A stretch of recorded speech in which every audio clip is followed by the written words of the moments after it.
철수는 한 달에 한 번 미용실에 갑니다. 사각 사각 윙 윙. 말끔하게 잘 다듬어진 머리카락. 얼굴도 왠지 더 멋져 보입니다. 하지만 한 달만 지나면 다시 덥수룩해지는 머리카락. 거울을 보던 철수는 문득 궁금해졌습니다. 눈썹이나 코털은 한 달이 지나도 그대로인데 왜 머리카락만 이렇게 길게 자라는 것일까?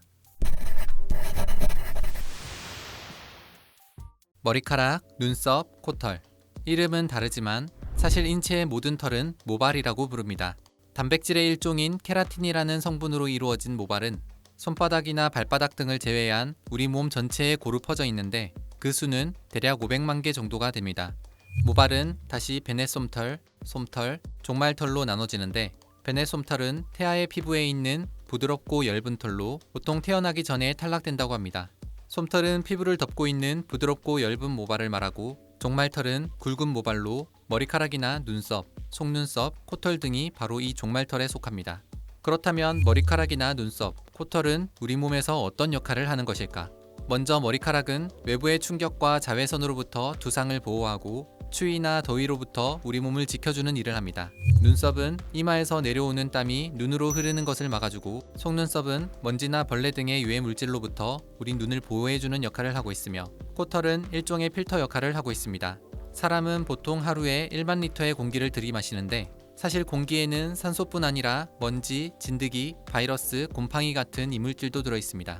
이런 것들을 걸러주는 것이 바로 코털입니다. 그런데 이렇게 알고 보면 다 같은 모발인데 왜 머리카락만 길게 자라는 것일까?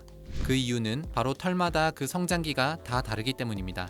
모든 털은 성장기, 퇴행기, 휴지기라는 3단계의 과정을 거칩니다. 성장기 땐 털이 자라고 퇴행기 땐 길이와 형태가 유지되고 휴지기 땐 털이 점점 가늘어지다 결국 모근에서 빠지게 됩니다. 머리카락의 성장기는 보통 5년에서 8년 정도로 일반적으로 머리를 자르지 않고 가만둔다면 5에서 8년까지는 계속 자랄 수 있다는 뜻이기도 합니다. 가끔 머리카락이 자기 키보다도 훨씬 더 길게 자란 사람들을 볼 수가 있습니다. 살아있는 라푼젤로 불리는 만델라라는 여성인데 2017년 기준으로 따은 머리가 28m에 이르렀다고 합니다. 이건 만델라의 머리카락 성장기가 남들보다 훨씬 더 길기 때문에 가능한 일입니다. 눈썹이나 코털이 머리카락만큼 길지 않는 것도 이 성장기 때문입니다. 머리카락에 비해 성장기가 짧고 자라는 속도도 느리고 미처 길게 자라기 전에 빠지기 때문에 자라고 있다는 것을 우리가 미처 알아채지 못하는 것입니다. 남성들의 경우 젊었을 땐 괜찮다가 나이를 먹을수록 코 밖으로 삐쭉, 코털이 길게 자라는 경우를 심심찮게 볼 수 있습니다. 이건 남성 호르몬 테스토스테론 때문입니다. 모낭세포에 모발을 만들어내라고 신호를 보내는 것이 바로 이 테스토스테론입니다. 그런데 나이가 들수록 테스토스테론은 특정 효소와 결합해 디하이드로 테스토스테론 DHT로 바뀌게 되는데 이 DHT가 머리에 있는 모낭으로 가게 되면 탈모를 일으키고 반대로 눈썹이나 코 속에 있는 모낭으로 가면 성장 촉진 인자를 만들어 모발을 굵고 길어지게 만든다는 것입니다.